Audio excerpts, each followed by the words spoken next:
Shalom Bapak Ibu Saudari, kembali lagi ke channel YouTube Fili Halim di vlog baca Alkitab setiap hari.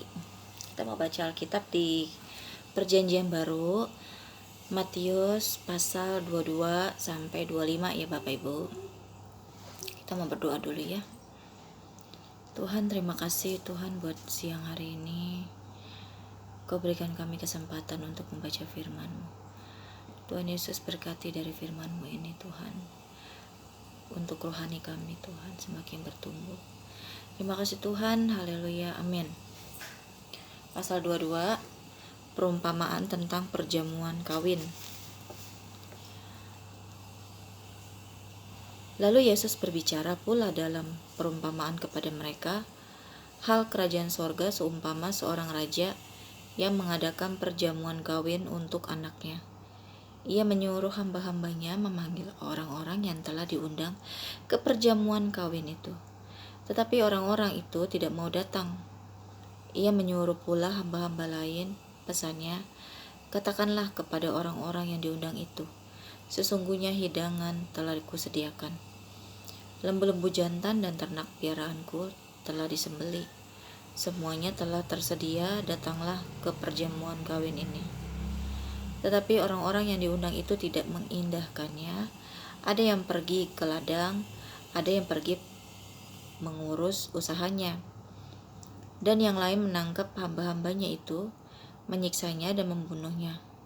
Maka murkalah raja itu, lalu menyuruh pasukannya ke sana untuk membinasakan pembunuh-pembunuh itu dan membakar kota mereka. Sesudah itu ia berkata kepada hamba-hambanya, perjamuan kawin telah tersedia, tetapi orang-orang yang diundang tadi tidak layak untuk kita. Sebab itu pergilah ke persimpangan-persimpangan jalan, dan undanglah setiap orang yang kamu jumpai di sana ke perjamuan kawin itu. Maka pergilah hamba-hamba itu, dan mereka mengumpulkan semua orang yang dijumpainya di jalan-jalan, orang-orang jahat dan orang-orang baik, sehingga penuhlah ruangan perjamuan kawin itu dengan tamu. Ketika raja itu masuk untuk bertemu dengan tamu itu, ia melihat seorang yang tidak berpakaian pesta. Ia berkata kepadanya, hai saudara, bagaimana engkau masuk kemari dengan tidak mengenakan pakaian pesta? Tetapi orang itu diam saja. Lalu kata raja itu kepada hamba-hambanya, ikatlah kaki dan tangannya, dan campakkanlah orang itu ke dalam kegelapan yang paling gelap. Di sanalah akan terdapat ratap dan kertak gigi, sebab banyak yang dipanggil tetapi sedikit yang dipilih. Tentang membayar pajak kepada kaisar. Kemudian pergilah orang-orang Farisi, mereka berunding bagaimana mereka dapat menjerat Yesus dengan suatu pertanyaan. Mereka menyuruh murid-murid mereka bersama-sama orang-orang Herodian bertanya kepadanya, Guru, kami tahu engkau adalah seorang yang jujur dan dengan jujur mengajar jalan Allah, dan engkau tidak takut kepada siapapun juga, sebab engkau tidak mencari muka. Katakanlah kepada kami pendapatmu, apakah diperbolehkan membayar pajak kepada kaisar atau tidak? Tetapi Yesus mengetahui kejahatan hati mereka itu, lalu berkata, mengapa kamu mencobai aku, hai orang-orang munafik? Tunjukkanlah kepadaku mata uang untuk pajak itu. Mereka membawa suatu dinar kepadanya. Maka ia bertanya kepada mereka, gambar dan tulisan siapakah ini? Jawab mereka, gambar dan tulisan kaisar. Lalu kata Yesus kepada mereka, berikanlah kepada kaisar apa yang wajib kamu berikan kepada kaisar, dan kepada Allah apa yang wajib kamu berikan kepada Allah. Mendengar itu heranlah mereka dan meninggalkan Yesus lalu pergi. Pertanyaan orang Saduki tentang kebangkitan. Pada hari itu datanglah kepada Yesus beberapa orang Saduki yang berpendapat bahwa tidak ada kebangkitan. Mereka bertanya kepadanya, Guru, Musa mengatakan bahwa jika seorang mati dengan tiada meninggalkan anak, saudaranya harus kawin dengan istrinya itu dan membangkitkan keturunan bagi saudaranya itu. Tetapi di antara kami ada 7 orang bersaudara. Yang pertama kawin tetapi kemudian mati. Dan karena ia tidak mempunyai keturunan, ia meninggalkan istrinya itu bagi saudaranya. Demikian juga yang kedua dan yang ketiga sampai dengan yang ketujuh. Dan akhirnya sesudah mereka semua, perempuan itu pun mati. Siapakah di antara ketujuh orang itu yang menjadi suami perempuan itu pada hari kebangkitan? Sebab mereka semua telah beristrikan dia. Yesus menjawab mereka, "Kamu sesat, sebab kamu tidak mengerti kitab suci maupun kuasa Allah. Karena pada waktu kebangkitan orang tidak kawin dan tidak dikawinkan, melainkan hidup seperti malaikat di surga. Tetapi tentang kebangkitan orang-orang mati, tidakkah kamu baca apa yang difirmankan Allah ketika ia bersabda, Akulah Allah Abraham, Allah Ishak, dan Allah Yakub. Ia bukanlah Allah orang mati, melainkan Allah orang hidup." Orang banyak yang mendengar itu takjub akan pengajarannya.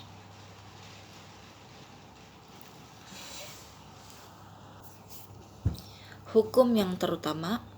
Ketika orang-orang Farisi mendengar bahwa Yesus telah membuat orang-orang Saduki itu bungkam, berkumpullah mereka. Dan seorang dari mereka, seorang ahli Taurat, bertanya untuk mencobai dia, "Guru, hukum manakah yang terutama dalam hukum Taurat?" Jawab Yesus kepadanya, "Kasihilah Tuhan Allahmu dengan segenap hatimu dan segenap jiwamu dan dengan segenap akal budimu. Itulah hukum yang terutama dan yang pertama. Dan hukum yang kedua yang sama dengan itu ialah kasihilah sesamamu manusia seperti dirimu sendiri.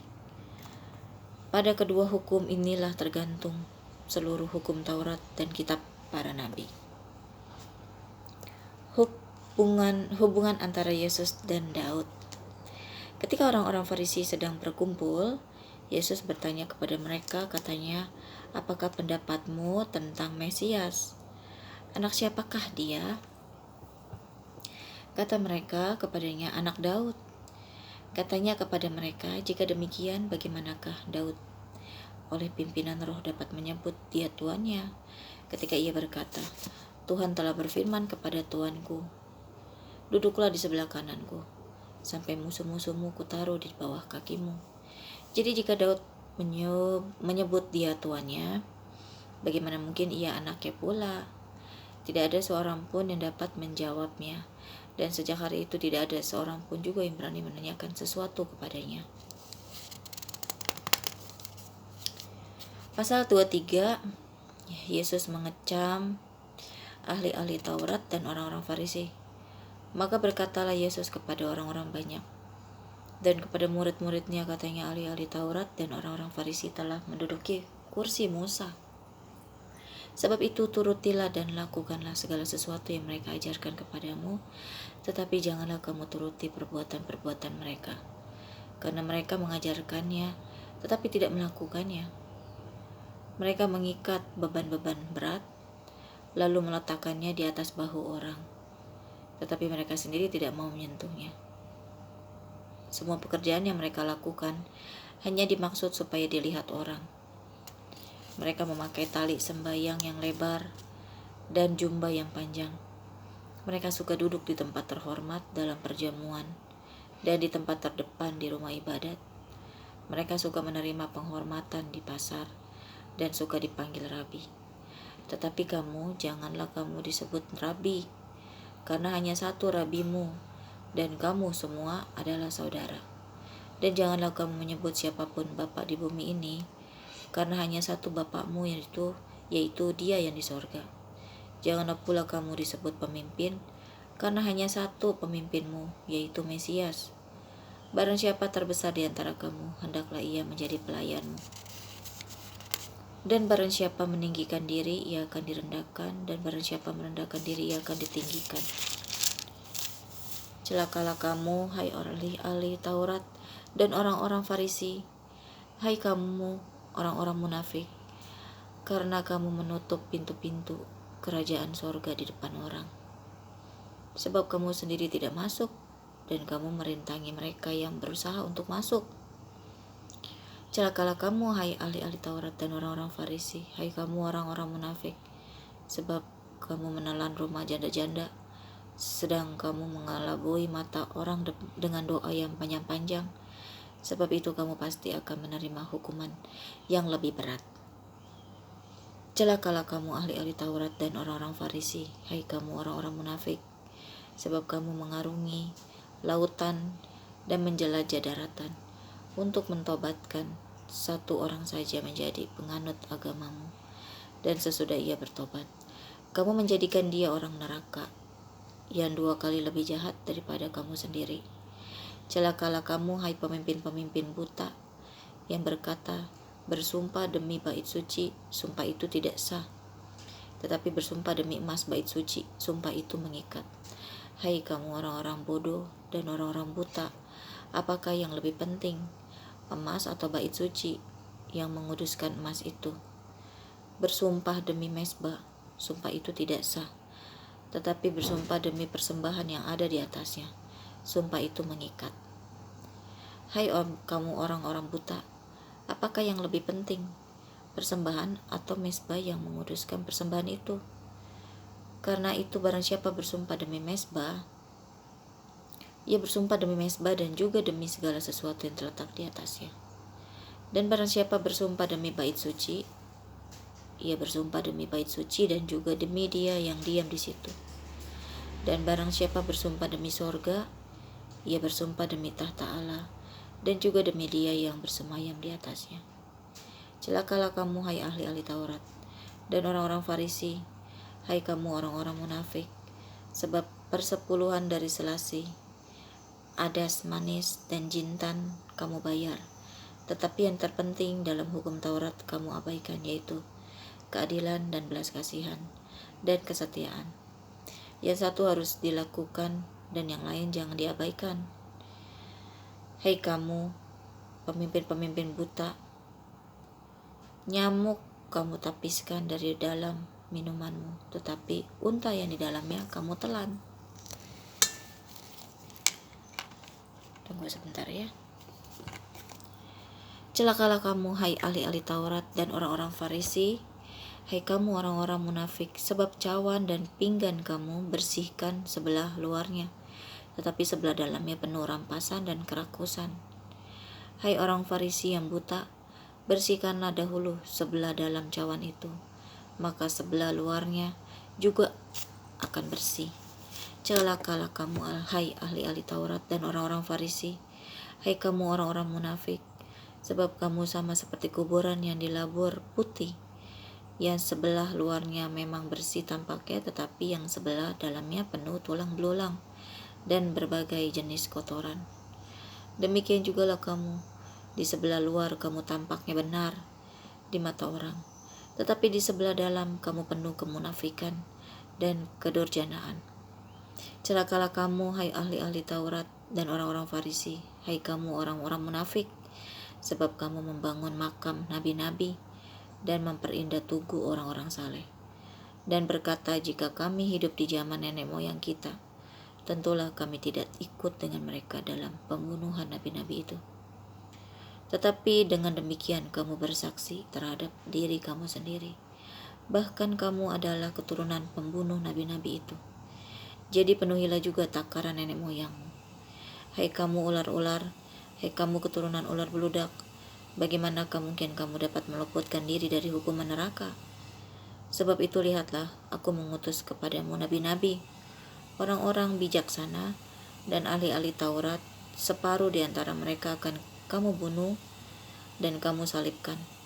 Yang lain akan kamu sesah di rumah-rumah ibadatmu dan kamu aniaya dari kota ke kota, supaya kamu menanggung akibat penumpahan darah orang yang tidak bersalah, mulai dari Habel orang benar itu sampai kepada Zakaria anak Berekia, yang kamu bunuh di antara tempat kudus dan mesbah. Aku berkata kepadamu, sesungguhnya semuanya ini akan ditanggung angkatan ini. Keluhan terhadap Yerusalem, Yerusalem, Yerusalem, engkau yang membunuh nabi-nabi dan melempari dengan batu orang-orang yang diutus kepadamu. Berkali-kali aku rindu mengumpulkan anak-anakmu, sama seperti induk ayam mengumpulkan anak-anaknya di bawah sayapnya, tetapi kamu tidak mau. Lihatlah rumahmu ini akan ditinggalkan dan menjadi sunyi, dan aku berkata kepadamu, mulai sekarang kamu tidak akan melihat aku lagi, hingga kamu berkata, diberkatilah dia yang datang dalam nama Tuhan. Pasal 24, khotbah tentang akhir zaman. bait Allah akan diruntuhkan. Sesudah itu Yesus keluar dari bait Allah, lalu pergi. Maka datanglah murid-muridnya dan menunjuk kepada bangunan-bangunan bait Allah. Ia berkata kepada mereka, Kamu melihat semuanya itu? Aku berkata kepadamu, sesungguhnya tidak satu batu pun di sini akan dibiarkan terletak di atas batu yang lain. Semuanya akan diruntuhkan. Permulaan penderitaan. Ketika Yesus duduk di atas Bukit Zaitun, datanglah murid-muridnya kepadanya untuk bercakap-cakap sendirian dengan dia. Kata mereka, katakanlah kepada kami, bila manakah itu akan terjadi, dan apakah tanda kedatanganmu, dan tanda kesudahan dunia?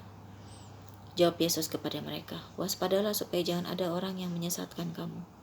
Sebab banyak orang akan datang dengan memakai namaku dan berkata, Akulah Mesias, dan mereka akan menyesatkan banyak orang. Kamu akan mendengar deru perang atau kabar-kabar tentang perang. Namun berawas-awaslah, jangan kamu gelisah, sebab semuanya itu harus terjadi. Tetapi itu belum kesudahannya. Sebab bangsa akan bangkit melawan bangsa, dan kerajaan melawan kerajaan. Akan ada kelaparan dan gempa bumi di berbagai tempat. Akan tetapi semuanya itu barulah permulaan penderitaan menjelang zaman baru. Pada waktu itu kamu akan diserahkan supaya disiksa, dan kamu akan dibunuh dan akan dibenci semua bangsa oleh karena namaku. Dan banyak orang akan murtad, dan mereka akan saling menyerahkan dan saling membenci. Banyak nabi palsu akan muncul dan menyesatkan banyak orang. Dan karena makin bertambahnya kedurhakaan, maka kasih kebanyakan orang akan menjadi dingin. Tetapi orang yang bertahan sampai pada kesudahannya akan selamat. Dan Injil kerajaan ini akan diberitakan di seluruh dunia menjadi kesaksian bagi semua bangsa. Sesudah itu barulah tiba kesudahannya. Siksaan yang berat dan Mesias-Mesias palsu. Jadi apabila kamu melihat pembinasa keji berdiri di tempat kudus, menurut firman yang disampaikan oleh Nabi Daniel, para pembaca hendaklah memperhatikannya. Maka orang-orang yang di Yudea haruslah melarikan diri ke pegunungan. Orang yang sedang di peranginan di atas rumah, janganlah ia turun untuk mengambil barang-barang dari rumahnya. Dan orang yang sedang di ladang, janganlah ia kembali untuk mengambil pakaiannya. Celakalah ibu-ibu yang sedang hamil atau yang menyusukan bayi pada masa itu.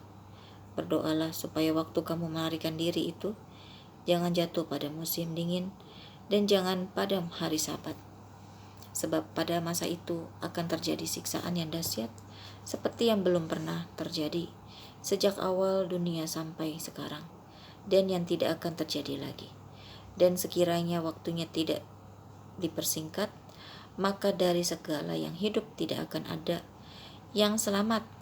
Akan tetapi oleh karena orang-orang pilihan waktu itu akan dipersingkat. Pada waktu itu jika orang berkata kepada kamu, lihat Mesias ada di sini, atau Mesias ada di sana, jangan kamu percaya.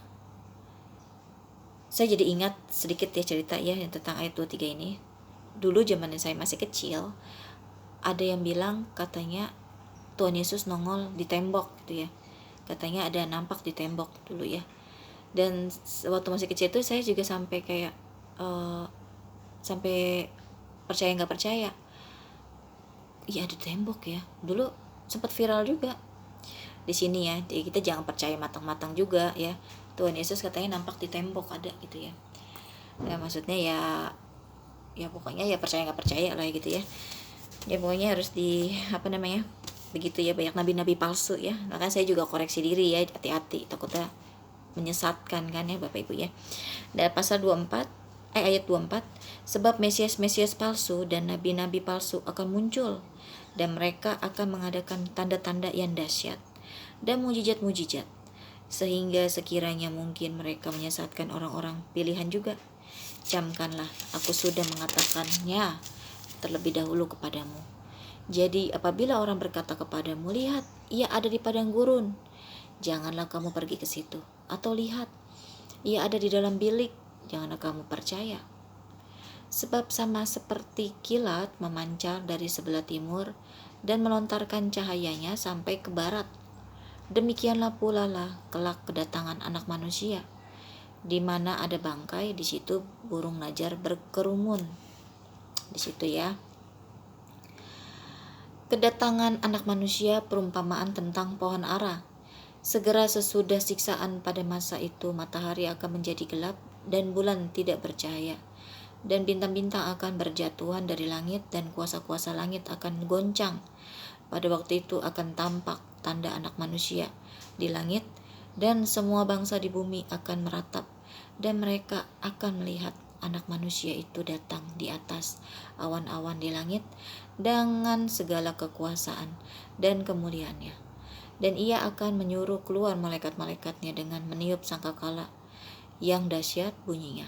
Dan mereka akan mengumpulkan orang-orang pilihannya dari keempat penjuru bumi, dari ujung langit yang satu ke ujung langit yang lain. Tariklah pelajaran dari perumpamaan tentang pohon ara. Apabila ranting-rantingnya melembut dan mulai bertunas, kamu tahu bahwa musim panas sudah dekat. Demikian juga jika kamu melihat semuanya ini, ketahuilah bahwa waktunya sudah dekat, sudah di ambang pintu.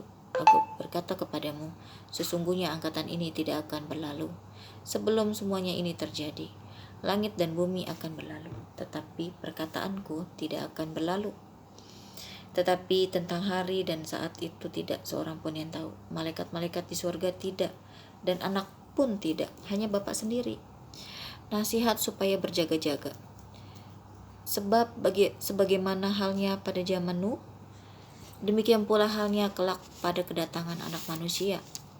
Sebab sebagaimana mereka pada zaman sebelum air bah itu makan dan minum, kawin dan mengawinkan sampai kepada hari Nuh masuk ke dalam bahtera, dan mereka tidak tahu akan sesuatu sebelum air bah itu datang dan melenyapkan mereka semua.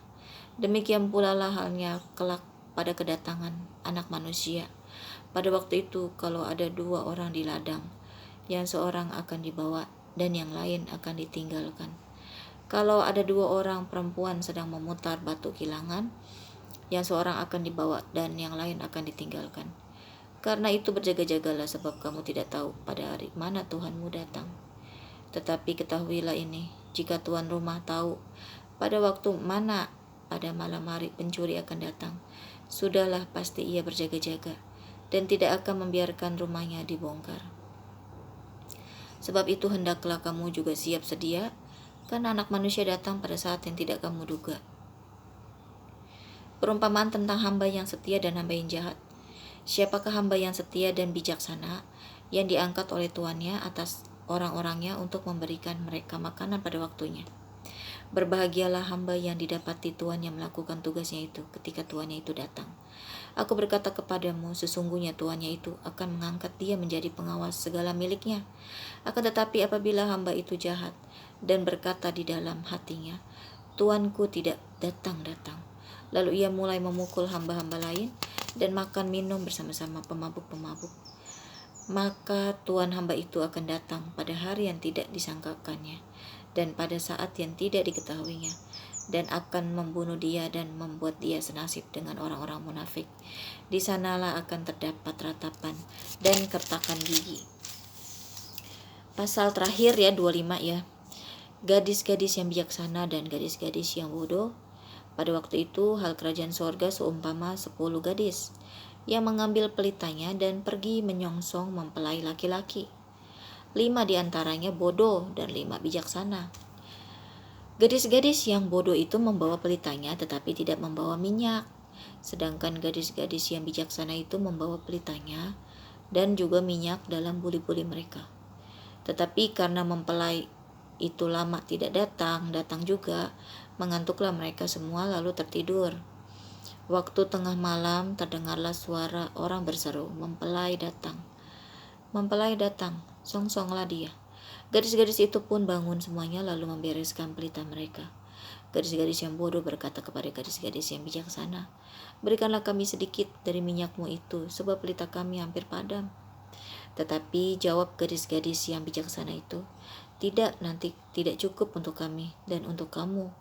Lebih baik kamu pergi kepada penjual minyak dan beli di situ." Akan tetapi waktu mereka sedang pergi untuk membelinya, datanglah mempelai itu, dan mereka yang telah siap sedia masuk bersama-sama dengan dia ke ruang perjamuan kawin, lalu pintu ditutup. Kemudian datang juga gadis-gadis yang lain itu dan berkata, "Tuan, Tuan, bukakanlah kami pintu." Tetapi ia menjawab, "Aku berkata kepadamu, sesungguhnya aku tidak mengenal kamu. Karena itu berjaga-jagalah, sebab kamu tidak tahu akan hari maupun akan saatnya." Perumpamaan tentang talenta. Sebab hal kerajaan surga sama seperti seorang yang mau bepergian ke luar negeri, yang memanggil hamba-hambanya dan mempercayakan hartanya kepada mereka.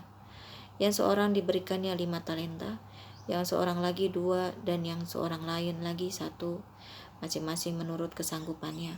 Lalu ia berangkat. Segera pergilah hamba yang menerima 5 talenta itu, ia menjalankan uang itu, lalu beroleh laba 5 talenta. Hamba yang menerima 2 talenta itu pun berbuat demikian juga dan berlaba 2 talenta. Tetapi hamba yang menerima 1 talenta itu pergi dan menggali lubang di dalam tanah, lalu menyembunyikan uang tuannya. Lama sesudah itu pulanglah tuan hamba-hamba itu, lalu mengadakan perhitungan dengan mereka. Hamba yang menerima 5 talenta itu datang, dan ia membawa laba 5 talenta. Katanya, "Tuan, 5 talenta Tuan percayakan kepadaku." "Tuan," saya ulang lagi ya, "Tuan, 5 talenta Tuan percayakan kepadaku. Lihat, aku telah beroleh laba 5 talenta." Maka kata tuannya itu kepadanya, "Baik sekali perbuatanmu itu, hai hambaku yang baik dan setia. Engkau telah setia dalam perkara kecil. Aku akan memberikan kepadamu tanggung jawab dalam perkara yang besar.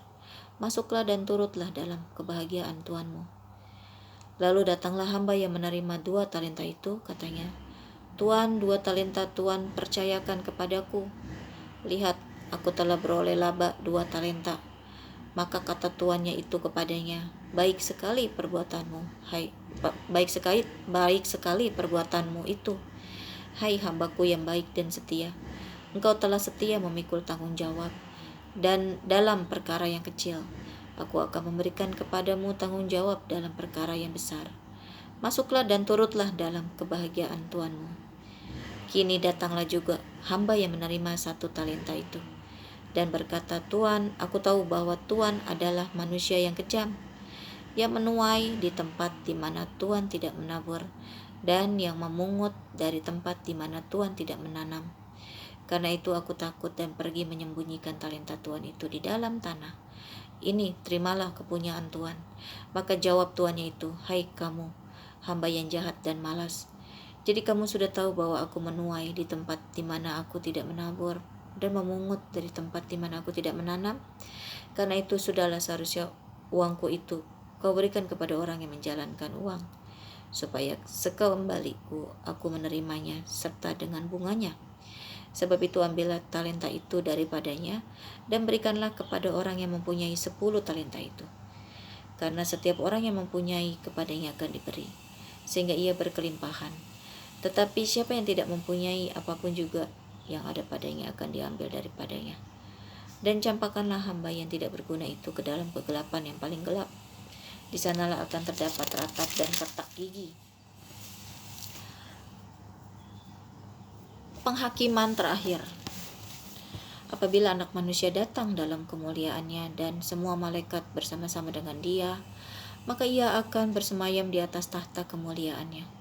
Lalu semua bangsa akan dikumpulkan di hadapannya, dan ia akan memisahkan mereka seorang daripada seorang, sama seperti gembala memisahkan domba dari kambing. Dan ia akan menempatkan domba-domba di sebelah kanannya dan kambing-kambing di sebelah kirinya. Dan raja itu akan berkata kepada mereka yang di sebelah kanannya, "Mari, hai kamu yang diberkati oleh Bapa-Ku, terimalah kerajaan yang telah disediakan bagimu sejak dunia dijadikan. Sebab ketika aku lapar, kamu memberi aku makan. Ketika aku haus, kamu memberi aku minum. Ketika aku seorang asing, kamu memberi aku tumpangan. Ketika aku telanjang, kamu memberi aku pakaian. Ketika aku sakit, kamu melawat aku. Ketika aku di dalam penjara, kamu mengunjungi aku." Maka orang-orang benar itu akan menjawab dia, katanya, Tuhan, bila manakah kami melihat engkau lapar, dan kami memberi engkau makan, atau haus, dan kami memberi engkau minum? Bila manakah kami melihat engkau sebagai orang asing, dan kami memberi engkau tumpangan, atau telanjang, dan kami memberi engkau pakaian? Bila manakah kami melihat engkau sakit, atau dalam penjara, dan kami mengunjungi engkau?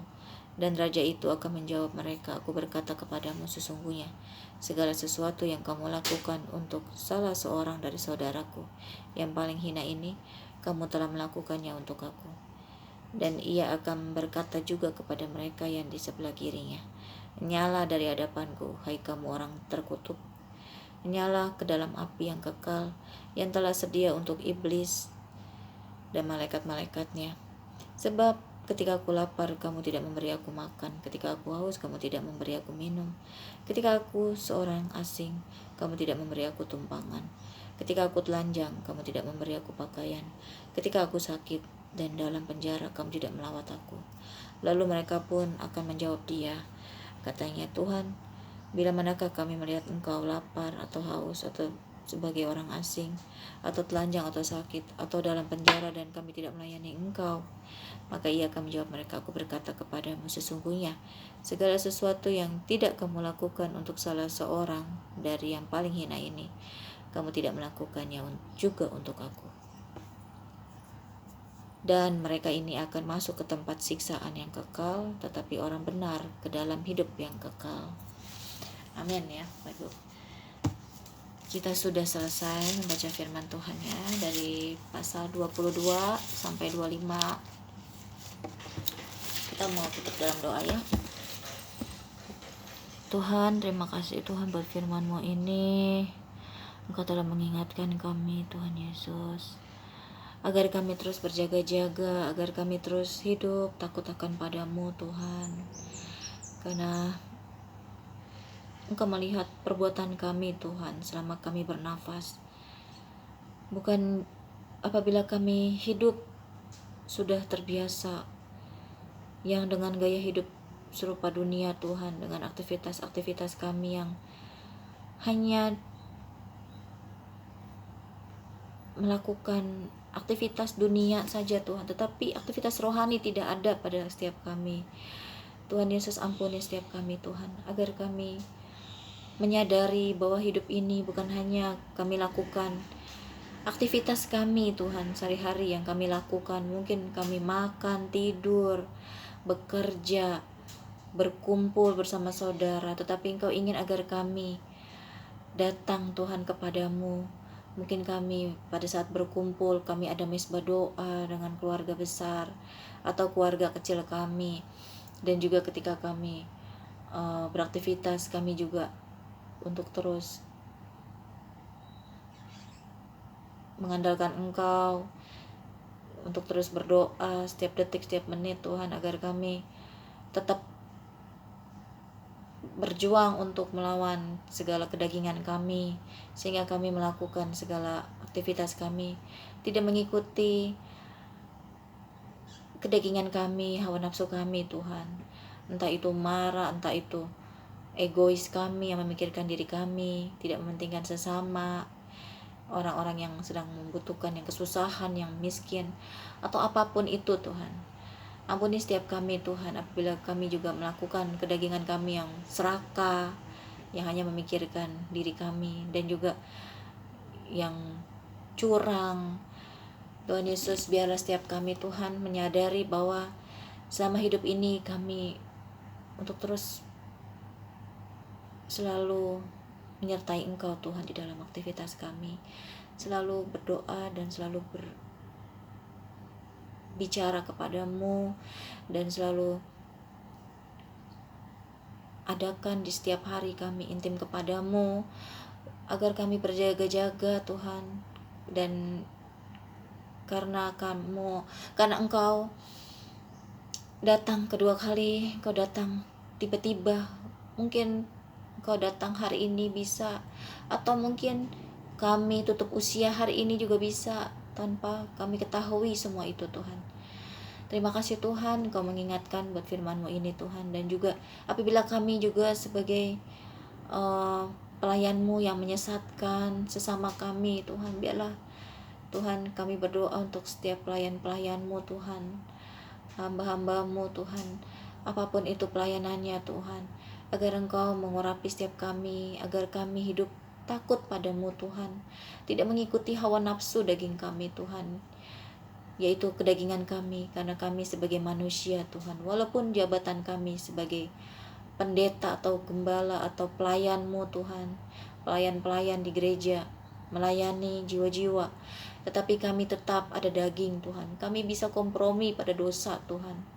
Ampuni setiap kami Tuhan, pelayan-pelayan-Mu Tuhan, apabila kami menyesatkan Tuhan, sehingga kami kompromi kepada hawa nafsu kami Tuhan, sebagai manusia pendosa. Walaupun kami seorang pemimpin, tapi tetap kami manusia Tuhan, yang pendosa Tuhan, bisa kompromi. Karena Roh-Mu tidak selalu tinggal pada kami, karena kami ada daging, kami bisa mengikuti dosa kami Tuhan, keinginan kami. Biarlah setiap kami Tuhan hidup takut akan padamu, dan terus diberikan hati yang baru setiap hari Tuhan, dan memiliki keintiman dengan Engkau Tuhan, dengan benar. Dan juga Tuhan Yesus, hamba berdoa Tuhan, apabila memang setiap kami yang melayani-Mu ada kejatuhan, memang semua itu sudah Kau izinkan pada setiap kami Tuhan. Biarlah setiap kami juga tidak menghakimi Tuhan. Biarlah kami belajar mengasihi setiap orang-orang yang melayani sedang jatuh, tetapi kami mendoakan mereka dengan penuh kasih Tuhan, agar kami tidak saling menghakimi. Terima kasih Tuhan, di dalam nama Tuhan Yesus, haleluya, amin. Amin. Bapak Ibu Saudari, selesai kita baca Alkitabnya hari ini, dan Tuhan Yesus memberkati.